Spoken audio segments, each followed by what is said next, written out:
Ladies and gentlemen, welcome back to another episode of Going the JC Route. I'm JC. That's AJ Brock. We're happy to be here again. We're ready to bring you another piece of content. We are excited because it's crunch time. We are 10 days away as of recording this from week 0. Uh, Let me tell you, I'm itching for some college football at Have this you point. have you done what I've done the past couple of weeks and just gone back on YouTube and watched some good games from not just last season, but a few seasons ago? Oh, I was at that point in July. Yeah. um, Yeah. you think Yeah. I'm kidding? Like I was at that point in July, and I definitely did that in July, and then I always go through this period of time every summer leading up to the college football season where I kind of binge watch Last Chance U. Yeah. I understand it's over dramatized and a lot of it's fake, but it kind of gets me in that mode, that energy of okay, it's college football time, and I'm starting to itch a little bit, starting to get that get that feeling of hey, it's time, and I'm super excited, right? Because reality of it is all the talk that's out there and all of the projections and the predictions. We're gonna do the same freaking thing. Um, Nobody really knows what's gonna happen until we get there, and that's why Exactly. you play the games, right? Because as Injuries. as sad as it is, right? Dylan Gabriel or Quinn Ewers could get hurt week 1, and both either of our seasons are just in the toilet. Uh, Potentially. But if you've seen our quarterback room, then I don't know. mean, I don't know, but Texas isn't going to let its best quarterback even play, so um, Malik Murphy? Not yeah, kidding. he's going to transfer after this year, guaranteed. No, he's gonna stay. He's gonna All stay. right, Don't but you get talk. the point, right? That's why you get into the season, you get excited, and we're all going to have a really really good time watching these games this year, right? Because Of course. we got to enjoy it while we got it. And this is the last year and the last time we can actually do a Big 12 preview because next year all of us are going to do an SEC preview. Well, I mean, we could still do a Big 12 preview last year. We're just a little less invested in it, Sure. uh, because what happens next year is not going to be impactful for us. Whereas this year, not only do we have the normal Big 12 teams, but now we've got 4 newcomers Yeah. uh, that are going to throw a wrench in a lot of stuff, unfortunately. Um, but yeah, so for those of you listening and watching, if you couldn't tell, what we're doing today is actually doing our Big 12 preview for the 2023 season. We've got a list of different topics that we're going to talk through and make our picks for. Um, but before we get into that, we just want to have a little bit of a general conference conversation because, like I mentioned, these 4 new teams coming in: UCF, BYU, Cincinnati, and Houston throw an interesting wrench into the mix. Wouldn't you say? Yeah, I would say so because this isn't going to be like a normal Big 12 season where every single team plays each other for sure. Texas is playing some teams, Oklahoma isn't playing. You know, Texas Tech is playing teams that our teams aren't playing. So it throws kind of a wrench in it just a little bit. It makes it a little bit more of a curveball, if that makes sense. Oh, for sure. And I mean, I'll be honest, from Oklahoma's perspective, I think I kind of like the teams we're missing. Like, because this year we get to miss Baylor, we get to miss our purple overlords in Kansas State, who have had our freaking number since Chris Kleiman got there, Yep. and we get to miss Texas Tech when weird shit happens in Lubbock. Um, for me, I kind of like Texas Tech, so I like it when we play Texas Tech. And I actually would have rather played them than TCU because nobody really knows what TCU is going to do this year. Um, but overall, I'm happy with what we got because we get a Oklahoma gets an away game at Cincinnati. That's the Big 12 opener, which that's going to be interesting, especially with the Big 12 announcing they're doing these like I don't know what to call them, like a homecoming party or some kind of tailgate party kind of thing, where like basically the 4 new teams this year, they each are setting a date where the Big 12 conference as a whole is going to go to those games for the weekend and create a big game environment party around the game that weekend, and it's gonna raise the hype for that game essentially. Sure. And go figure, Oklahoma's road game at Cincinnati is one of those games because you gotta draw to the big games, right? Let's be honest. No, I actually I had a dream. What was it last night? Yeah, I completely forgot that Texas was playing Wyoming, and I had a dream that Wyoming just came in and dropped over 100 on UT at home. That would definitely be a story. Dude, I don't ask me where that dream came from. I hope it's not true, but we'll see. Hey, maybe my Texas dream from last year can come true. That didn't go true last year. Remember what I'm talking about? Winning Red River? No, I wanted Texas to beat Alabama last year and then lose to UTSA the next week. You want us to go to Tuscaloosa and win, and then come home and play Wyoming and somehow lose? Yes, that would be great. You know what? If Texas could beat Alabama and maybe Oklahoma, and those would be the only 2 wins, I'd be happy. I'd be like, you know what? Screw it. Just go win those 2 games. The rest of it, just blow up the program. Well, it's like Oklahoma. It's like Ohio State and Michigan say. Yeah. Your whole season could be terrible, but if you win, you win that game, then your season's worth it. Exactly. There's always those games, like, but it's definitely about perspective. Like, because as much as OU I guess this is my opinion, because as much as OU wants to win, Red River, at the end of the day, our expectations are higher, right? If we lose Red River, but it means we go win the Big 12 and win a national championship, we'll take that all day of the week. Yeah, of course. Right? Of course. It's just that kind of perspective, and it may just be me, but I guess I'm jaded now because I had to sit through Red River last year, which. You ready for this year, bud?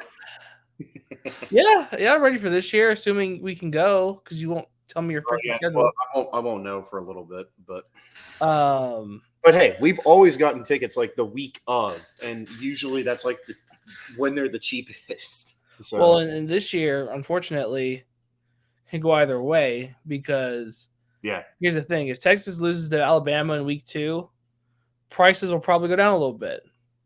If Texas beats Alabama, woof. Yeah, for sure. Because here's the thing: Oklahoma's not going to lose to Arkansas State. We're not going to lose to Tulsa. You're going to lose to. We shouldn't lose to SMU, but after we did their preview a couple weeks ago, still very confident against them. I'm still confident in SMU, but the roster makes me actually think about it a little bit because SMU has a really good roster. We do. Just we'll have to see how a true freshman, or not a true freshman, but a freshman quarterback in Preston Stone gets to slinging it around.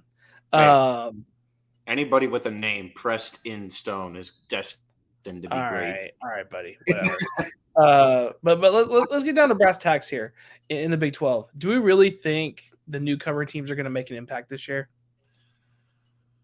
Funny you should ask. I think the only newcomer that makes an impact could be UCF. I've seen a lot of people have some hype around UCF, and I kind of understand it. Yeah. Because they're going to have one of the deeper, more talented rosters this year. You've got an experienced quarterback in John Rice Plumlee. Gus Malzahn has shown consistently he knows how to win. My one question is how's it going to translate, right? Yeah. Competition different from I just don't know. I'm not sure how it's going to translate going from the American Conference and that competition to the Big 12. Is it a miles high jump? Not really. but the Big 12 is definitely a better conference. Oh, for sure. And I mean, it'll be interesting to see. I really like John Rice Plumlee, but I also like their defense. I think their defense could be pretty good this year. They're returning a few starters. I think 4 of them among their front 6 are returning, if my notes are correct. So I mean, we'll see what happens. Do you think they get over or under 7 wins? UCF? Yeah. I mean, looking at their schedule, because I don't plan on doing a full UCF preview going into this season. They've got Kent State, Boise State, and Villanova, which they should go 3-0 in those games. Because I'm not convinced Boise State's back yet. Kent State should be good, but they lost a bunch of talent. Villanova's a basketball school. So realistically, you're looking at 3-0 going into conference play, right? Yeah. Then you get to kick it off with at K-State. And K-State's, returns Will Howard, but they've lost Deuce Vaughn, which love that he's on the Cowboys now and not somewhere else. He's falling on the Cowboys right now. You lose Deuce Vaughn, you lose Felix Anudike-Uzomah, you lose a couple others, and you still got some talent there, right? Yeah. As I mentioned, Will Howard, Cooper Beebe, Trayshawn Ward, people like that, right? And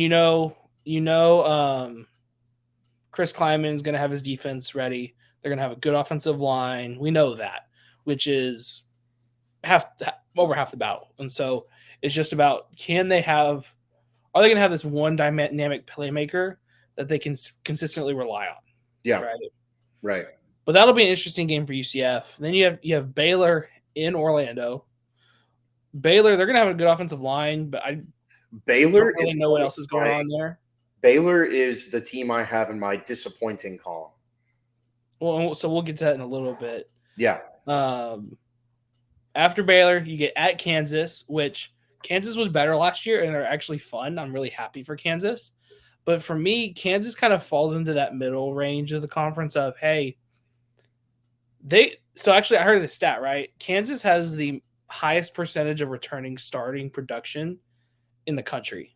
It's like 96% or something like that. Oh, wow. Something like that. It's crazy. And so I'm like, Kansas, if they can sort out their defense at all, may be pretty good this year. Yeah, I can see that. And you've got to go to Lawrence for that. I still think that's a game UCF probably wins, but Kansas isn't going to make it easy. Then you get a bye week. Then you go at Oklahoma, which I think is going to be our homecoming game probably. That'll be interesting to see. Nevertheless, it's not easy to go into Gaylord Memorial and win. Right. You bring West Virginia to Orlando. They may be the worst team in the conference. You go to Cincinnati. Scott Satterfield was not great at Louisville. I don't know why people think he's going to be good at Cincinnati. You bring in Emory Jones at quarterback, which interests me but doesn't blow me away. Sure. You get Oklahoma State going to Orlando. Oklahoma State's in a rough way right now. Like, Alan Bowman's a name that's been around forever, but that team just isn't very talented right now. You have to go to Lubbock after that, which I actually think Texas Tech may continue to build off of last year, which was over. Because I know saying it going into last season, Texas Tech may surprise some people, and they did because they finished 8-5, something like that. Which is they'll take that for the first year of Joey McGuire. I told you Joey McGuire's a damn good coach. Yep. And honestly, I'd probably say Texas Tech could probably finish somewhere around that same clip this year as well. So, but real quick with UCF being doing any impact whatsoever, you think that they could get over 7 wins? So I'd say absolutely, because they have a really, really favorable schedule. Because realistically, they should be 3-0 coming out of non-conference.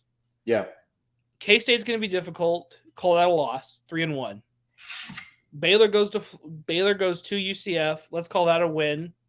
First home Big 12 game. You're 4-1. You go to Lawrence. Say you win that, you're 5-1. Say you go to Norman and lose. That's 5-2. West Virginia is 6-2. Cincinnati is 7-2.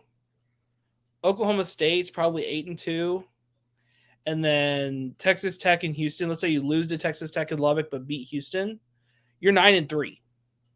Yeah. So yeah, I think and probably, I mean, even with 3 losses, I have a bad feeling that the Big 12 this year could do what the Pac-12 usually does and cannibalize itself. Oh, you think? I think there's a good chance of that. There may be like 1 or 2 teams at the top that kind of separate themselves, but the rest of the conference could greatly cannibalize itself. And what I'm getting at is UCF, they've got a favorable schedule, right? Like the hardest opponents on their roster are probably Oklahoma, K-State, and maybe Texas Tech. Yeah. Like if that's your schedule, they should get 9 wins minimum. So if they're over unders, would you say 7.5? 7. I think over. I'm very confident in the over there. So, and that's the only team I see out of the new coming 4 that I could see making an impact. The other 4, no, I can't. Well, and so we've talked about UCF, Cincinnati. They've lost a little bit of talent recently. First year of a new head coach. You're bringing in Emory Jones. They still got decent talent there with several players, but them having not only to change their coaching staff, but now change into a new conference. There's just a lot of changes going on there. Should they be good and decent? Yes. Will they be really good and ultra competitive? I don't see it happening. Houston, you lost Tank Dell.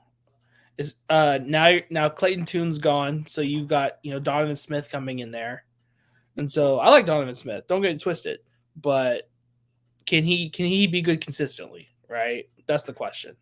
Right, and then with BYU, like they lost a good little bit, both on offense and defense. They brought in and what intrigues me with BYU is, historically speaking, teams that are successful in the Big 12 have really good offensive lines. Yeah. BYU always has a good offensive line because they've got 25-year-old grown-ass men playing for that team, right? Yeah. And just the question, Mark, is what are you doing around and behind the offensive line? Right. Like you've got the ghost that is Keaton Slovis there now after Jaron Hall was good for so many years. Just what is that going to look like? Because he was at USC, lost his job, went to Pitt, didn't cut it. So now he's at BYU, and it's like BYU. What are you doing now? Yeah, so I mean, it'll just be interesting, and I think so. I really kind of see it as I kind of see the conference as really kind of 3 categories of, hey, there's like the bottom tier, then there's like a big jumble of blah, and then there's like 3, maybe 4 teams at the top that are going to be legitimately competitive. Yeah.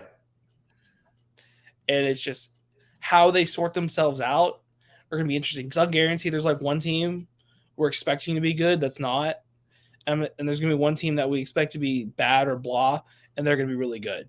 It's just kind of seeing how that develops over the course of a season. Yeah, for sure. So, I mean, we'll see. And I think like the first 2 games against, who does BYU play the first 2 games? I think it's like Arkansas and then Arkansas State. I think they play 2 teams. So pulling up BYU's schedule, they have Sam Houston State. Yeah. Then they have Southern Utah. So those should be 2 wins right away. Oh, Arkansas and Kansas. That's who you go 2 Arkansas, then 2 Kansas. Those are going to be 2 difficult games for different reasons.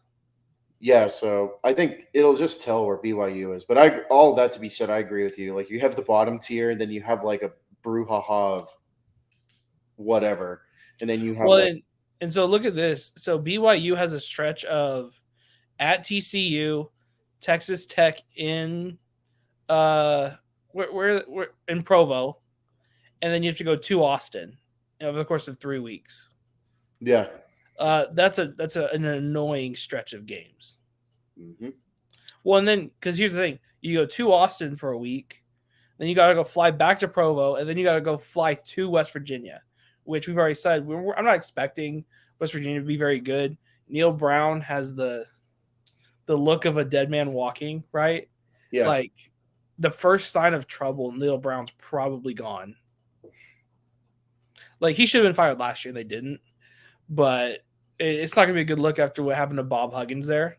But it's going to be a necessary evil because I think his time there is going to run its course. But yeah, it's not the most favorable schedule in the world, that's for sure.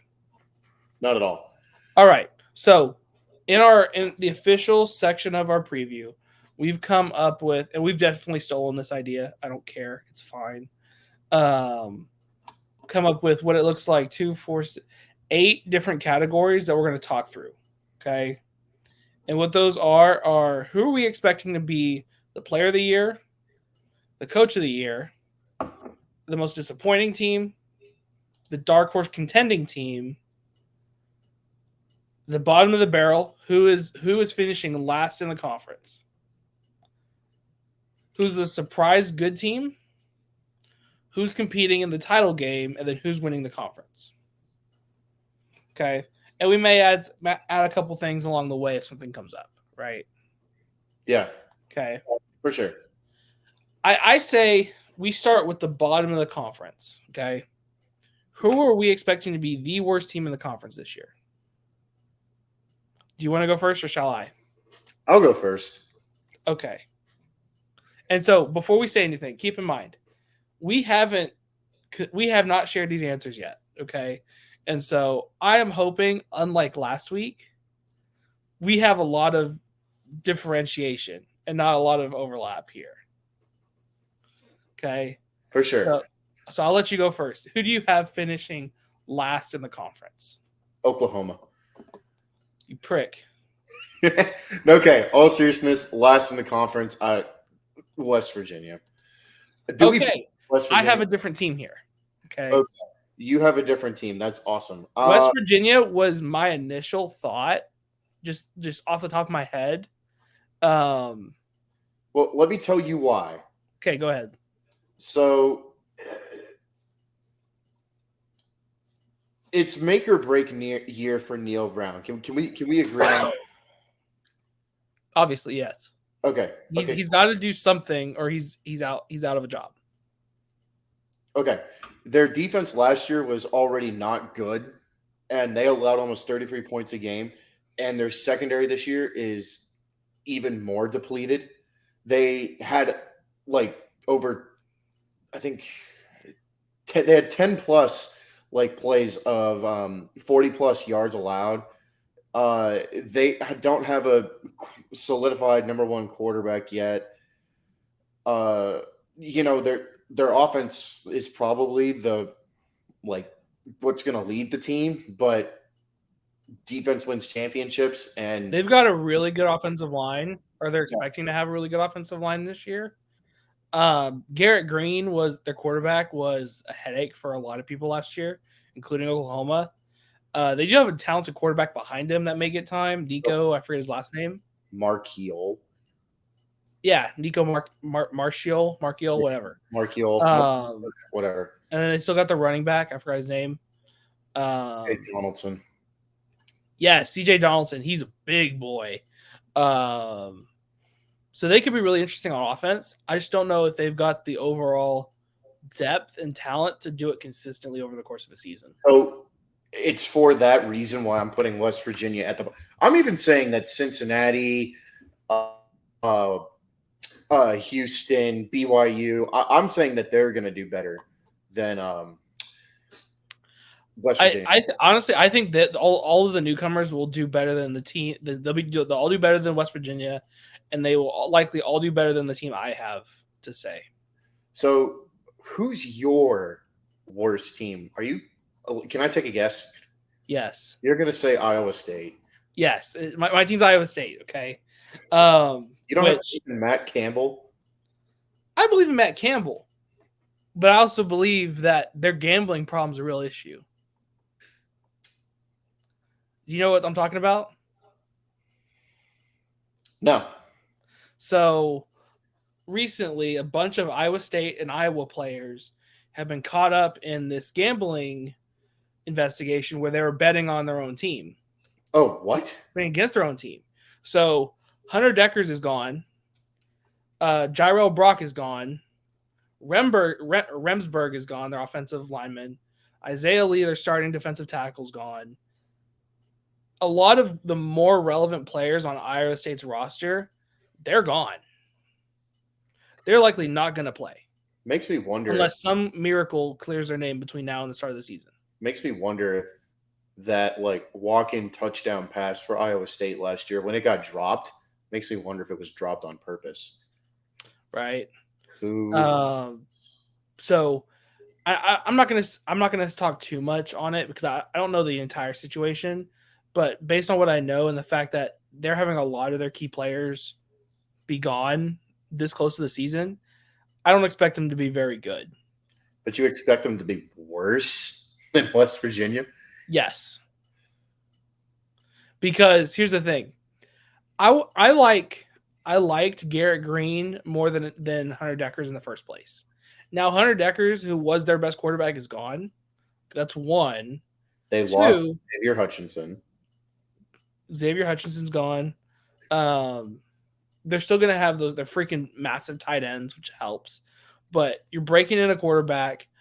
Jairo Brock, who was a good running back for them, he's going to be gone. You got to break in new running back. Offensive line is going to be, shuffled around. Yeah. There's just a lot of question marks. And so leading into the season, week 1, I expect them to be the worst team in the conference. I can see why. On paper. I believe they finished there, but is it possible if Matt Campbell is truly the coach we wanted him to be after 2020, they went 9-1, he was getting all these job offers, and then the last 2 years is just shit the bed. Yeah. If he's the coach we want him to believe he is, he finds some way to, pull it out at be an average team, right? Sure. If he's the coach that we see this trending as, they're going to be the worst team in the conference. I can see that. I can see where you're coming from. I'm sticking with West Virginia. Okay. Next, who is going to be the most disappointing team this season? I believe you have already said your answer. The Baylor Bears. Baylor. Explain. So Baylor in 21 went 12-2, right? They had a really great season, which exceeded expectations. But last year they went down to 6-7. And 3 of those defeats came by 1 score. Okay. So their defense didn't do as good last year. They didn't force as many turnovers as they did in 21. And it'll be interesting to see what their offense does after losing a little bit. So they should be good on the ground, but their aerial attack, I don't know. And I'm blanking on their quarterback's name now. Blake Shapen. Shapen, that's right. So we saw moments of like potential breakout for Shapen, but then there were moments of what the F is this? So I'm picking Baylor to be the most disappointing team. I can definitely see that. And they were one of the teams I considered. Let me guess yours. This one was honestly kind of difficult because Baylor I do think will be disappointing this year. Just they took a step back last year, and I think everybody's kind of hoping they're good again. You know I what? just think that's gonna be a letdown. Can I change my answer? Too? Because the more I think, the more I was talking about it, the more I'm like, Baylor should have been the most disappointing team last year. I think they were. They were. If not for Oklahoma. True. I think, well, yeah, it could have gone either way. I am actually going to change it. Okay. Strike that from the record. The team that is going to be the most disappointing this year in the Big 12 is TCU. I'm not letting you change it because that's who I was going to say. And for every reason you're going to say, I'm probably going. I was thinking about it as I was going up for other categories on my list. I saw TCU on there and as my number 2. And it's for me, this is an interesting argument for TCU because we don't know if they set a precedent last year or if they were a flash in the pan. Like did you just catch magic for one season or are you legitimately going to be good? And I think a lot of people now that they saw that year one, they believe, okay, TCU is in position to run the conference again for the second season. But they're not, though. And they got several good transfers coming in, but and don't get it wrong, Chandler Morris is good, dude. But and if you remember, Chandler Morris actually won the competition out of camp last year. And if it wasn't for an injury, we would have never gotten that magical Max Duggan season. True. So here's the thing. I think it's really interesting to say or define disappointing, right? Because so they finished the season after the Big 12 champion. So they went 12-0 in the regular season. They lost the championship game to K-State. Yeah. But then they beat Michigan in a semifinal game, which they probably should not have won. No. In that Michigan just turned the ball over 4 times or however many it was. It was a lot. And then they got blown out by Georgia, right?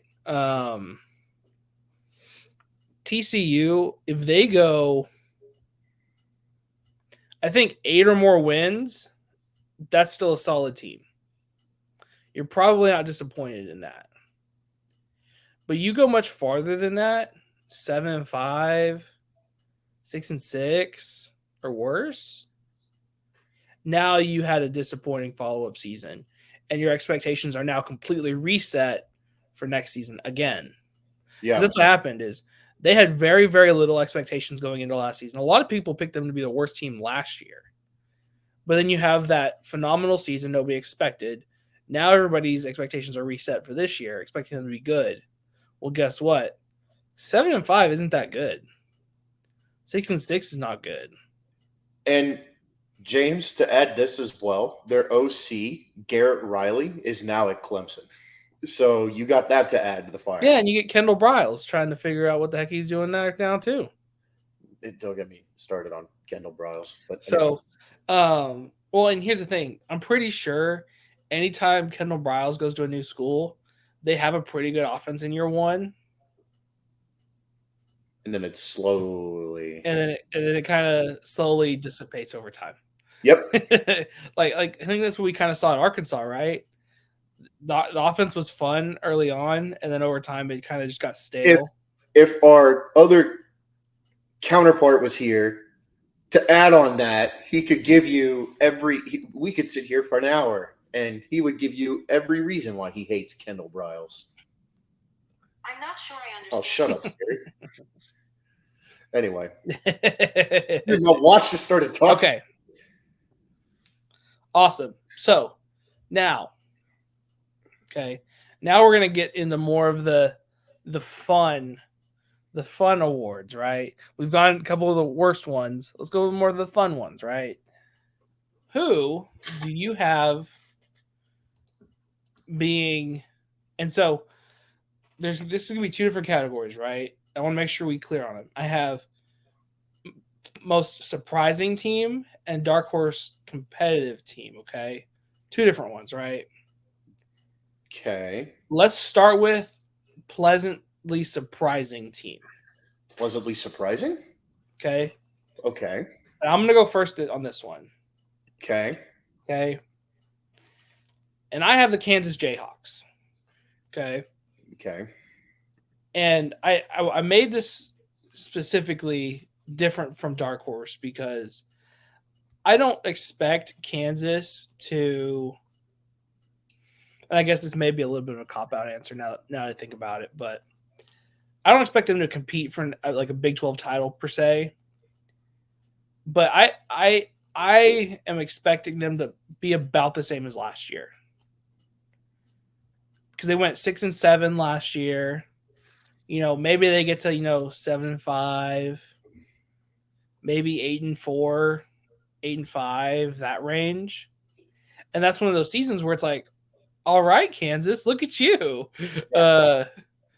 Because that means they were an all right team, and they were somewhat fun to watch. Because that's the thing, you start getting into that zone of 8 wins or more, you're a pretty damn good team. But for Kansas's standards, that's really, really good, right? And so I think if Kansas is able to, maintain that 6, 7, maybe 8 win range this year, I'll be pleasantly surprised. Sure. I was thinking Kansas for those reasons, but because you picked them, I'm going to go with my backup answer to this. I'm picking Kansas State because hear me out. Even though you've got to replace Deuce Vaughn, you've got to restock your secondary, you've got to somehow replace production from Felix Anduki-Ozuma, which is an awesome name to say, by the way. Chris Kleiman is still Chris Kleiman. And he knows how to win. And I still think Will Howard, I think he still can. Solid quarterback. He's solid, and I think he can have a good year. So because of who he has as his head coach and Chris Kleiman, and for those reasons, I think they'll exceed expectations of kind of, from. I think it's going to be hard to. Hold on, I figured out what I was going to say. They're going to exceed expectations of potentially taking a step back and actually potentially competing for the Big 12 championship. That's what I was trying to say. I get you. Because for me, I just feel like it'd be hard to exceed expectations for them, given they won the conference last year. Your expectations, like their expectations for them, are probably not that again, but still being really, really good. So for me, for them to be a pleasant surprise, I'd almost have to see them win the conference again next year. Sure. So that's just maybe where my perspective is a little bit different. But all right, K-State, I like that. Now, your dark horse contending team for the conference this year. Little brother, Texas Tech. I like it. They're my second choice for this one. Okay. I like what you're thinking, though. The big question for them is, can they be this year's version of TCU, right? They finished last year on a great high note. They had that big shootout win against Oklahoma, which, by the way, unfortunately, last year was the first year in their history that they beat both Texas and Oklahoma in football in the same season. So Joey McGuire is just that spiteful. I know. Yeah, he is. So, Jerand Bradley's coming back. He's, projected to rank among like the best receivers in the Big 12. Their defense is still a work in progress, but Joey McGuire has 6 returning starters, and which feature 2 of the Big 12's top linemen, Jalen Hutchings and Tony Bradford Jr. So I think Tech could be that dark horse to potentially go and compete for the Big 12 championship. I like it. My biggest question for them is, are they going to be that same stereotypical Big 12 team where you're winning, 50 to 45 games every week? Because they did that a lot last year, is win those high-scoring games. Or are they going to improve their defense enough to where they can get from that, that 8-5 kind of area to that more of a closer to 10 wins, right? Because if you're able to get to 10 wins, you're legitimately competing for the Big 12 title, no matter what happens, right? You're in that conversation. Just, I'm not necessarily convinced yet that their defense is going to do that. I can see that. But who's yours? You're picking my dark horse team is UCF. Plumlee. For a couple reasons, right? I'm not going to spend too much time on it because we spent more time on UCF earlier. Yeah. Gus Malzahn's been there, done that. We know he can win. He's a proven coach. They've got experience at quarterback in John Rice Plumlee. They've got a talented roster. Among the 4 teams coming in, they probably got the most talented roster. And lastly, I think the biggest determinant here for me was their schedule. Like we said, they've got 2, maybe 3 difficult matchups. But other than that, they're probably favored in most of their games. And so because of that, if they're not, in that conversation near the end of the season to potentially be eligible to reach a Big 12 championship game, they probably had a disappointing season. So unless they kind of shoot themselves in the foot, they could realistically compete.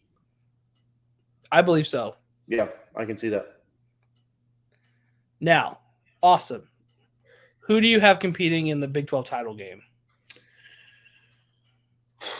I have one of our 2 teams competing. I think it'd be absolutely hysterical if both our teams competed in the Big 12 championship on our way out the door. So I'm glad you bring that up, right? And this is a little bit of the homer in me talking, right? But I think Texas and Oklahoma will be the 2 teams in the Big 12 title game this year.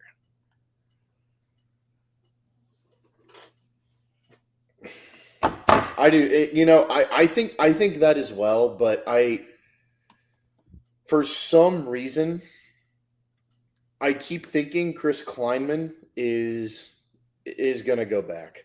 So is going to lead his team back with Will Howard. So I respect that. I don't know, but it's a coin flip. On my list, I have Texas versus Oklahoma, and on my alternate, I have Texas versus Kansas State. I respect that. Yeah. Because I do trust in Chris Klieman, and I think Kansas State's going to be really good this year. I just believe in this. This is definitely me, putting on the crimson sunglasses and drinking the Kool-Aid a little bit. I feel as though we had a good offense last year. Not a great one, not a really good one. We had a pretty good one, right? Yeah. And for me, our biggest question mark is replacing our offensive tackles, since both got drafted. I like who we've brought in to replace them, because we've got a senior tackle transfer and a talented, I think he's a redshirt sophomore. They're going to fill in really nicely. And I believe Dylan Gabriel's gotten better. I believe now that we've got a backup quarterback we feel confident in, that's going to free up Dylan Gabriel more for the run game, stuff like that. Outside of our receivers, I feel confident about our offense going in. I also believe our defense isn't going to be in the bottom 30 of the country like it was last year. With having another year in the system, having leaders on the team now, with all the experienced transfers and talent we brought in, I feel in my heart of hearts that Oklahoma is going to be a really good team this year. And do I expect them to win the conference? No. But do I expect them to be in the conversation and potentially make the game? Yes. And it's for those reasons why I have them in there as well. I mean, it really came down for me, like looking at last year, the unknown of this year, that makes it difficult to choose between face UT in the Big 12 championship. You know what I mean? So That being said, who do you have winning your game? You really need to ask me that? Do you really need? Let me my time to talk. So I'm gonna make this hopefully quick. It is no secret that the past 10, 15 years trying to meet preseason expectation of greatness, that has been one of the many and probably one of the biggest issues in Austin. But on paper, Steve Sarkisian has every single piece to push for double-digit wins, to have a 10 win or greater than 10 win season, and why we are favored to win the Big 12 this fall. We are heavy favorites to win the Big 12 this fall. Quinn Ewers got better and in a lot better shape than he was last season. He actually had to compete really. Haircuts have gotten better over the summer. Hey, don't hate the mullet. He unleashed the mullet against OU, okay? Didn't have the mullet no more. But he actually had to compete for the starting job this year with a stacked quarterback room. He's going to be throwing, and say Quinn goes out. Well, Malik Murphy or even Arch Manning are going to be throwing to one of the nation's top receiving cores, featuring Xavier Worthy and rising star Jatavion Sanders, who is one of the best tight ends in the game, I think. All of our offensive line are 5 stars, and they are returning for this year. Our defense got better, and 6 starters on defense are coming back. So I could – on paper, it is without a question who's going to win the Big 12. The question is, can UT finally get out of their own way and meet those preseason expectations? And can Sark finally lead the team to glory? And the other reason why I believe UT is going to win the Big 12 this year is the staff that Sark has surrounding him. I mean, we can agree that the reason UT has done so well in the transfer portal and in recruiting these past couple of years is because of the staff that Sark has. So that's what I got. That's what I got. I'm going with UT all the way, baby. And I feel like you're thinking the same. You really think they're going to win the Big 12? No, I'm kidding. I'm going with Texas. I was like, you really think they're going to win the Big 12? It's possible. So for me, I'm gonna get some water. I agree with 97% of what you said. Sure. Okay. On paper, this is not only Texas's most talented team it's had since Mac Brown, but it's also likely its most complete team it's had since Mac Brown. I like the word complete. That's a great way of putting it. There is some question marks on the defense. Sure. At all 3 levels, right? Is Jalen Catalon going to be healthy? Who are you going to rely on to replace Marvion Overshone and at linebacker other than Jalen Ford? Who is going to plug up the beef you're missing with Keandre Coburn on defense, stuff like that, right? We know what the Texas has on offense. They on paper they are the favorite to win the conference by far, and they should be. Yep. The one nagging, dark cloud hanging over Texas's head is they've been disappointing for so long, right? Yeah. And they're very much in that mode of until you can prove it, we'll see. Oh yeah, totally. And so that's the one hesitation I have that would, because for me, if it comes down to Oklahoma and Texas in the Big 12 championship game, I trust Oklahoma's ability to win a big game more than I do Texas's. I agree. That's fair. That's very fair. And so I'm going to sit here and say if Texas gets to the Big 12 championship game, they'll win it. With the one exception of if Oklahoma's there, I expect Oklahoma to win it. Okay. I can see that, and you can see too, like on the players, just like how much weight that big gorilla on the back weighs of get out of your own way and get back to excellence. Oh, absolutely. But I do like what you said though. That's the word I'm looking for. That describes because I was telling our constituent who is not here right now. Mm-hmm. If my flying schedule allows it, we're going to Austin to watch him play Rice. And I said, dude, when I walk into DKR Stadium this year, I'm literally walking in and just sitting back with my arms crossed because I'm very comfortable with the team this year because, as you put it, it is the most complete we have been in. How long? Well, you should be. freaking Rice. But hold on. I'm not just talking about that game. I'm talking about the season as a whole.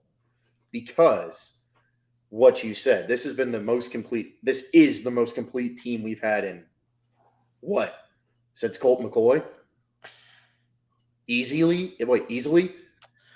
Probably since, so realistically, probably since 2018, the year Texas, with Ellinger, and the year you beat Georgia. with Colin Johnson, Lil Jordan Humphrey. Yes. Yeah. But this team you've got this year is way more talented than that team. Oh, yeah. For sure. Hands down. And so before that, you're probably looking at 2008, 2009. Yep. 2010, when you guys are legitimately competing for national championships still. It's been over a decade. So that's where we're at on that. Awesome. Last two, let's do these relatively quickly. Who do you have as your player of the year in the Big 12? Quinn Ewers. That's the easy one. And I'm not being biased. I'm No, I think that's what everybody's expecting pretty much. I would like to throw out Jalen Daniels, quarterback at Kansas. If Kansas is starting to push for 8 wins, 9, he should be in that conversation, rightfully so. Okay. Because he was damn good last year and a lot of fun to watch. Same thing with John Rice Plumlee, probably. If UCF is anywhere sniffing the Big 12 championship game, he should be in that conversation. Same thing with Dylan Gabriel, probably. Got newcomer of the year last year, I'm pretty sure. He should be in the conversation for player of the year if Oklahoma's reaching there. But I'm going with Quinn Ewers as it stands today on August 16th. Sure. Then lastly, who do you have as your coach of the year in the Big 12? If it goes according to expectation and on paper plan, Steve Sarkisian. If not, I've got Joey McGuire. If Texas wins the Big 12, the easy Sarkisian. answer is Steve Sarkisian. If not, I've got... My answer today is Joey McGuire. I like it. And not to copy, but and I still feel Brent Venables could do it. But given what Joey McGuire did last year, if he's able to repeat that and or be slightly better, Joey McGuire deserves full marks on that. Like we knew living in DFW and me going to the same church as the guy growing up. we know what kind of person he is, what kind of coach he is, and how talented he is at what he does, and how beloved and trusted he is in the state of Texas. Yep. Texas Tech is the perfect job for him because he's able to recruit Texas kids, yep. Right? And there's so much talent in this state. As long as he is able to solve the defense side, being the offensive mind he is, they're going to be good consistently. Sure. And that's the thing is I find it hard to believe Texas Tech is ever going to return to the national power it once was, right? Like they're not going to be going 11-1, 10-2 every year. No. They did for a little bit. But if Texas Tech is able to be in that 7 to 10 win range consistently, they're probably going to take that. Oh, for sure. Totally. I mean, they're not what they were under. If Joey McGuire's pushing 9-10 wins or more this year, he's fully deserving of it. Agree, totally. Man, this was alrighty then. I felt like this was one of our better episodes. We'll see how it performs, honestly, with the viewers. But I'm excited. The Big 12 is the Big 12. Last year, we've got OU and Texas in it. Let's see if we can be the two teams that come out at the end of the tunnel in December. I think it'll be funny. If our two teams make it, obviously I want UT to win, but if OU wins... I honestly feel like that's how the story has to end, right? Like the biggest to the Big 12? It's either going to happen one of two ways. Either both of us are in the championship game or neither of us are in it. Because it's either going to be the story of, hey, OU and Texas are the Big 12's biggest brands. They proved it this year. Now they're leaving. Sorry, Big 12. Or it's the Big 12 coming out and saying, hey, yeah, y'all are leaving, but y'all weren't even the best teams in the conference this year. So suck it. Yeah, which we heard all last year. Good luck in the Big 12 from every team that beat us. So I'm sorry, good luck in the SEC from every team that beat Oh, us. 100%. And so it's going to be the Big 12 may be one of the more fun conferences this year. And I still like to do an SEC preview because I think the SEC West is wide open this year. But that's for another video. We're going on almost an hour now. So let's go ahead and wrap it up. Thank you guys for watching and listening. Goodness, I can't English. I can't either. We'll be back either later this week or next week with more content. Again, we're 10 days away from college football as it stands now. I'm super excited. I am too. We're all super excited for football finally. That's not, NFL freaking preseason games, right? Like, yeah, what are we doing? Nobody cares.